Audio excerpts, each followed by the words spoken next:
Okay, so we're in the garage today, but it's kind of bittersweet today.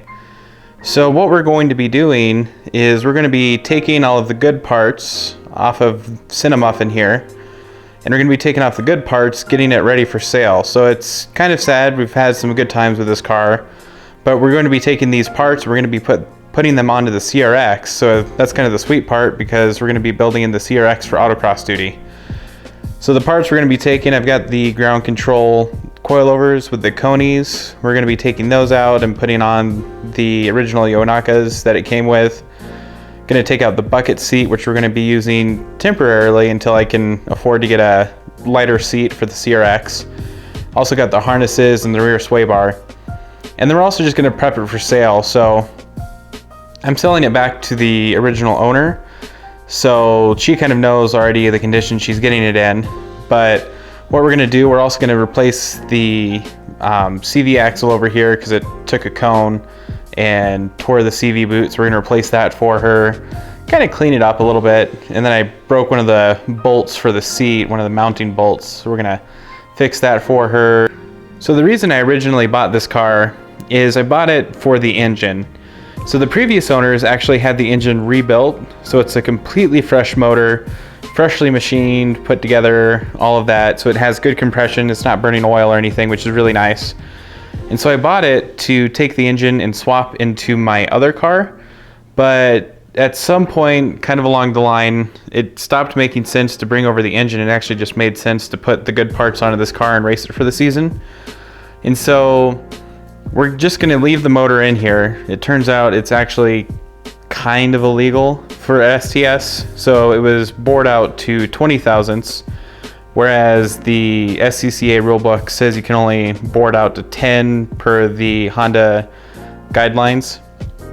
So it has the nice motor in it, and we'll go for a test drive, and I'll kind of show that off in another video, how it has the nice motor and the nice exhaust. And then the one thing I forgot, we're also going to take out this lightweight battery that we put in a little while earlier, so we can just get that into the CRX. Alright, so first off, I'm just going to take out this lightweight battery.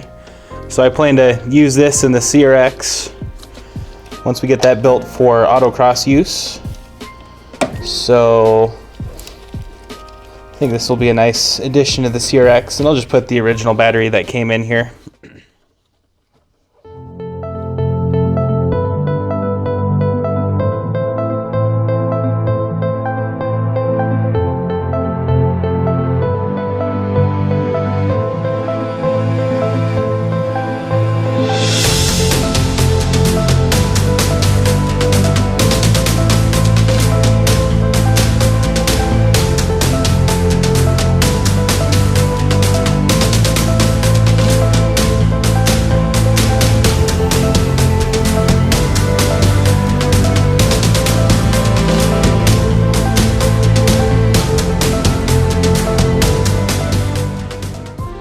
So the battery removal and reverting it back to stock went a lot smoother than putting it in the first time. So if any of you watched that video, that was accidentally like a 13-minute long video, but went a lot smoother putting it in. So now let's get to the heart of this project and get these wheels off of here so we can kind of fix the CV axle and get the suspension out of here. Okay, so you can kind of see the problem there. That inner CV boot just kind of tore right open. So what I think happened, I think at some point got a cone that came underneath and probably clipped the CV boot, because they're pretty new actually. This engine rebuild's not too old. So we're just going to deal with that too, get that out of there. And then we're just going to get those conies out of here. Oh man, those things do look nice. So before doing the CV axle, I'm actually going to get this coilover out of here first. So I think that's going to give me a little bit more room to work on this and just make things a little easier. So I'm just going to use that trick I showed you in the other video. But first I'm going to get this nut off of here. It helps, these coilovers haven't been on here this long, so it wasn't too bad. So that was one unexpected thing with this. So the pinch fork is kind of binding to the bottom of the shock. And so I'm hoping maybe just a little bit of penetrating oil on here, and then maybe I can pry this fork off.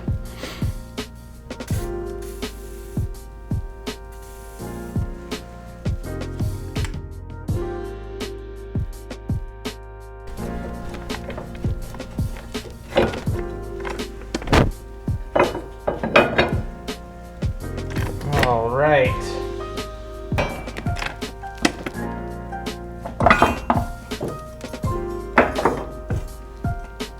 So removing the axle nut is one of the most difficult bolts to get off on a Civic. And so when you torque them, you only torque them to, I think, 120 foot-pounds. But over time, just kind of dirt and debris gets in there, and corrosion and whatever else.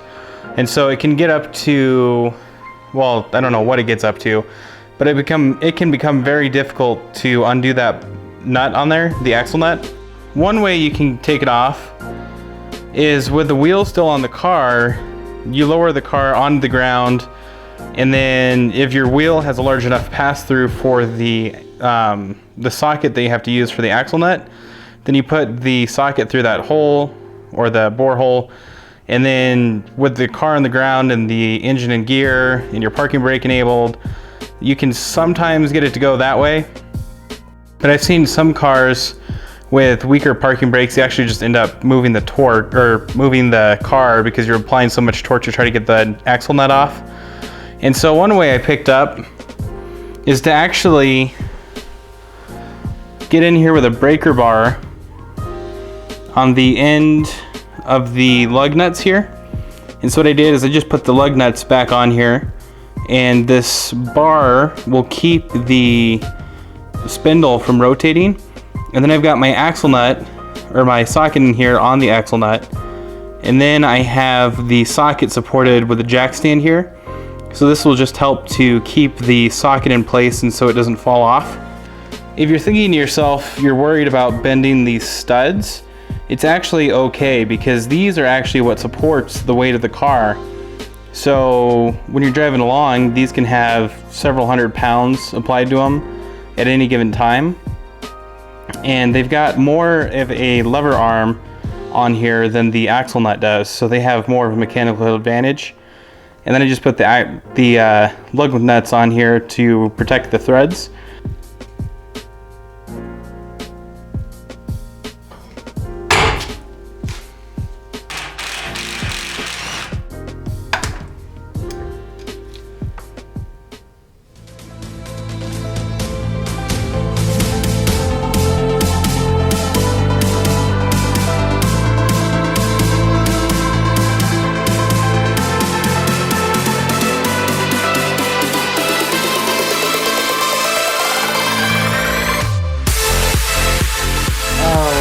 Grease is dirty. Oh,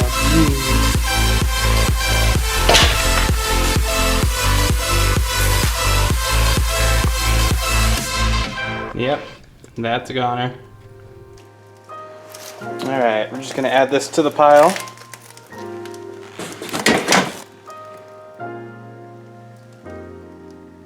Either I go through CVs a lot, or it's been a long time since I've emptied out the garage. Alright, so I just want to clean inside of the splines here a little bit. Just get some of the old grease and dirt out of there.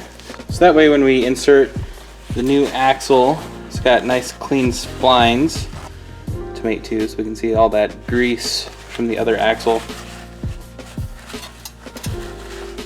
It might be a good time to check the wheel bearing too, just give it a couple spins, see how it's doing. This one seems to be doing pretty good. Just get that cleaned up. I got this nice and clean. Then we've got our new axle in here. Nice and packaged too. So we're just gonna get this in here. So this really does not want to go in here. It's got a little tiny lock washer on the splines that you have to compress, so it has to compress down. Once it compresses, it'll go in, and then once it finds its home, it'll pop back out. So you really have to slam this thing in here, or jam it in, to get it to seat and compress that little washer. And so sometimes this is where having a assistant can help, because they can help get on the other end of the CV.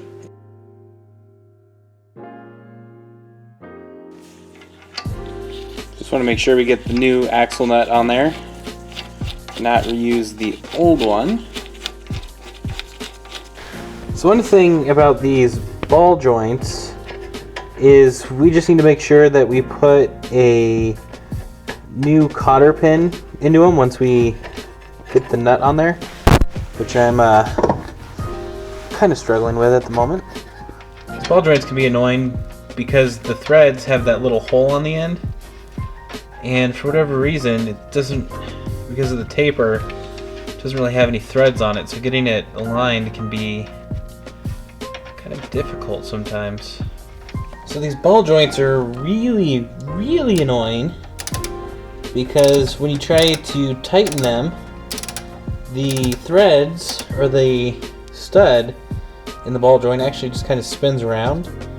But we need to get this tightened to spec because it's going to pull the ball joint into the hole, and then that's what keeps it secure and kind of locks it to the control arm.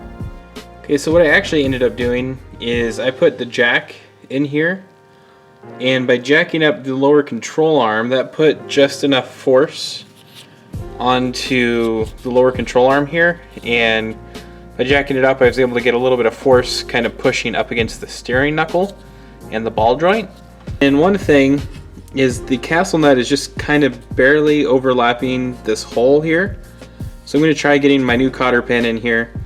And if the cotter pin doesn't want to go, then what you do is you always tighten the bolt to clear the next hole.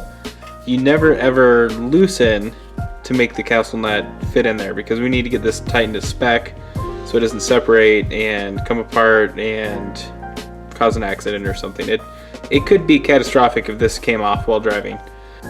Okay, so I got everything kind of bolted back up to here together. And I've got my axle nut torqued to the right torque setting, and then I got the axle nut staked into the spindle there.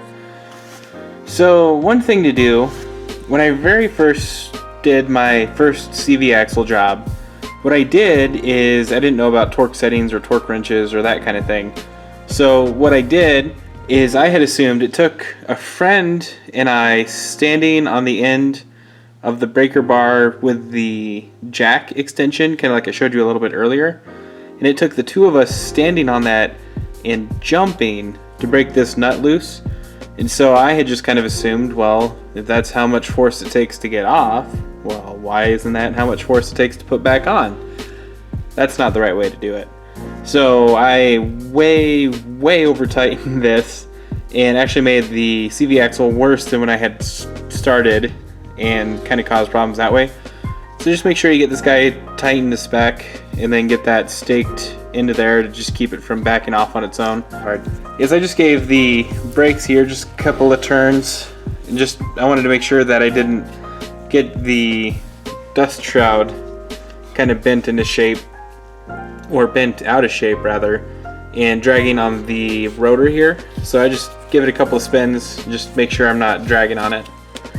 The fill plug, if you're working on a Civic, is back in there. I see it. It's a little shy. So it's back in there. So it's really difficult to get to that bolt. And usually what happens is those kind of seize into position with time. And so if you can't get that loose, with older Hondas at least, what you can do is you can go up top and fill the transmission through the reverse light switch. Do not try to fill it through the speedometer cable. There's a lot of people online that say to do that, but I've actually caused more problems trying to take that advice than I've ever solved. So the reverse switch is down here underneath this coolant tube. It actually looks like this is how it was filled last time, because it's already loose in here. So now I just need to kind of remove it like so. Alright, there we have it. So now I just need to come in here and fill the transmission. So the difficult bit is normally the way we fill the transmission is with the fill bolt out, we fill it until oil begins to come out of that hole. And we know that's when the transmission is full. But because we can't get the bolt out, obviously that's not going to work out for us. So what I'm going to do is I'm going to look up the capacity for the manual transaxle, and I'm going to look that up, and once I have that capacity I'm going to subtract about 1/10 of a quart, just because when I drain that transmission it's not all going to come out. So that's my strategy here. Okay, so we're just going to put the Yonakas back in here. I'm having a hard time saying that right now, I don't know why. So, surprisingly, they're not that bad for $400 eBay coilovers.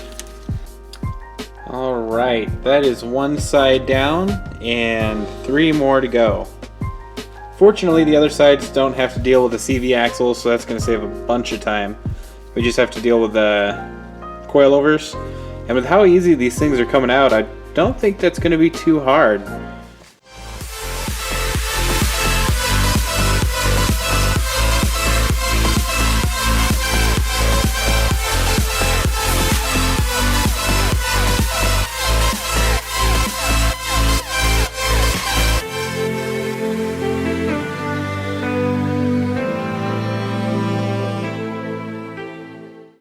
Okay, so I left you for a little while, but we do have all of the coilovers back on now. So, with that project complete, let's go underneath and fix the exhaust, because this carb might have been just a little bit too low. So here we can see some trackside engineering. So it was on the drive down to Colorado Springs that somewhere along the line the exhaust decided that the car was a little bit too low. So you can see it was kind of scraping down there, and while I was driving along it must have hit a bump somewhere, and that bump dragged the hanger off. So when I pulled up we realized that the hanger had fallen off, and we kind of hung it from that zip tie there. So let's see if we can actually get this hanger back into position the way it should be. Okay, so we're finished up with the coilovers and got the exhaust kind of repaired underneath. So next we just need to go into the interior, and we're going to be taking out the bucket seat and the harnesses and putting those into the CRX. And then also we have to fix a bolt for the seat.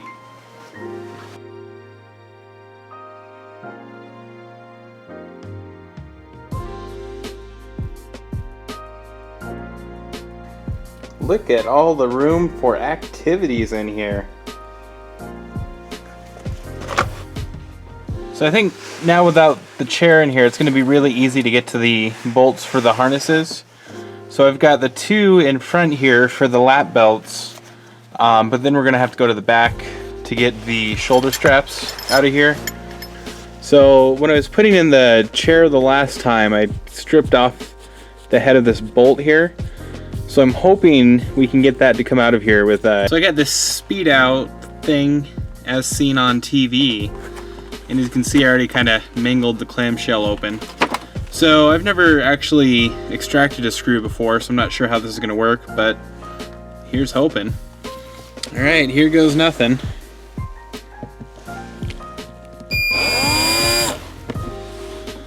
Okay, for whatever reason that Easy Out didn't want to cut into the bolt, so let's give the channel locks here a try. Thankfully it's coming out pretty easily, so Speed Out didn't quite work the way I wanted, but at least it got me to this point, so I can just use the channel locks to get the rest of the way there. Call that a pass, I guess.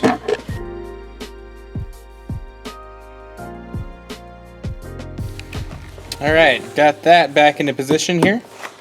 I think what we'll do is since we got the chair out of here, let's take a vacuum cleaner to this. Just get some of these leaves and stuff out of here. Wow, that's looking better already. Let's hop into the back here. Okay, so that bolt's kind of difficult to get to, but this bench just kind of lifts out of here if you pull on it hard enough. And if you just pull the bench out of here, then it's kind of easier to get to this bolt. Okay, that didn't require much at all. All right, I'll just kind of tuck that back in a little bit. Something like that. Okay, so it's looking pretty good in here now. I got the harnesses out. I got the stock seat belts tightened to spec here and down there, up there. So let's just pull these harnesses out of here, and then we'll go and pick the choicest seat from our inventory, which honestly is going to be pretty bad. But the original owner tells me that she has the seat that goes in here anyways. So we'll just kind of pick something that'll work and we'll throw it in here real quick.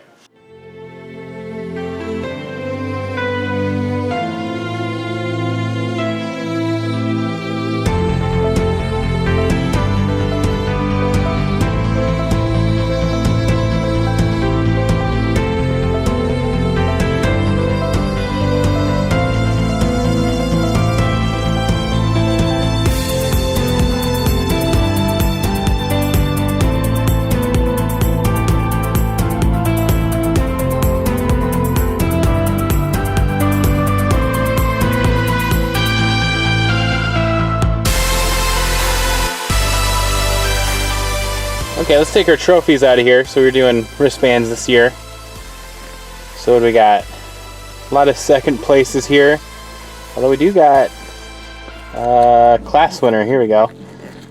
Number 2. Event number 2. Event number 9. That's the one he didn't show up to. And I thought there was an 11 in here. Oh yeah, this one. Okay, so I think we're just about nearing completion here. One thing that I'll show you here real quick. This car has one of the ST suspension rear sway bars, and I was debating back and forth whether I take that off or not. But one thing is to take that sway bar off of this car. I have to come to the parts car here and take off the stock suspension to bring over is kind of like a donor. But what I'm worried about is that the support back here, I think it's going to be pretty rusted onto the frame. So I'm kind of thinking that's not going to come off at all. And then the other thing is I already kind of bolted up the coilover to the sway bar already. So the sway bar is kind of unique. It bolts up to the coilover on the bottom there, and you have to put the coilover on backwards. It's kind of a pain. So I think what I'm going to do is I'm just going to leave that sway bar on here, and I'm going to drive the CRX as is without the sway bar and just see how it does with a stock bar. And then, so I got the interior kind of cleaned up here. I've got a seat, but unfortunately the seat, you can see, came out of a car that was pretty beat up. So this one is stuck in permanent gangster mode. So power recline all the time, and it's kind of the best it's going to do. But the original owner tells me that she has the seat that goes in here, so I'll just drive it down here. And it's kind of gross underneath this seat cover, but we'll make do. We'll make do. One last thing, I'm going to leave my Einstein Bagels bag in here. So this was our makeshift trackside emergency ventilation system. So the original owner, she took out the her and it doesn't really matter.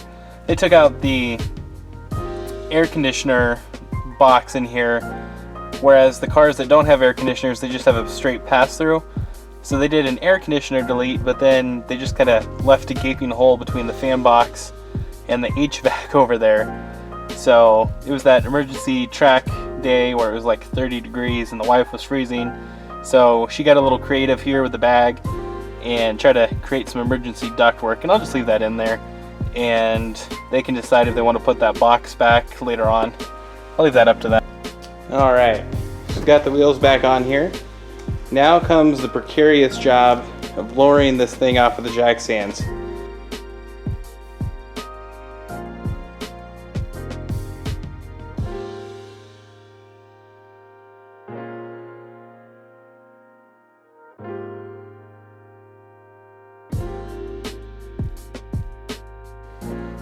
Alright, so we're finished putting it back together. Just gotta kind of go and tighten up the shock tower nuts up there and the lug nuts. Just kind of get that all bolted up, but this is it. This is the completion of this and time to say goodbye. So we'll have a little video of kind of like the farewell drive of this, but it's been a good time. I guess kind of like I said, a bittersweet day in the garage, or 2 days as it were. Took a little bit longer than I thought, but we're going to take this back to its owner and she gets to see this thing and take care of it, go back to its original owner. Now I'm just kind of rambling, but yeah, so hopefully you enjoyed this video. I tried a couple of different things in this video. Let me know in the comments below what you think of it, or let me know if you have any other thoughts. If there's anything you saw I missed, so I can let her know, or anything you liked seeing. So let me know in the comments, and if you did like the video, consider subscribing. But as always, thanks for watching, and catch you next time. See you again.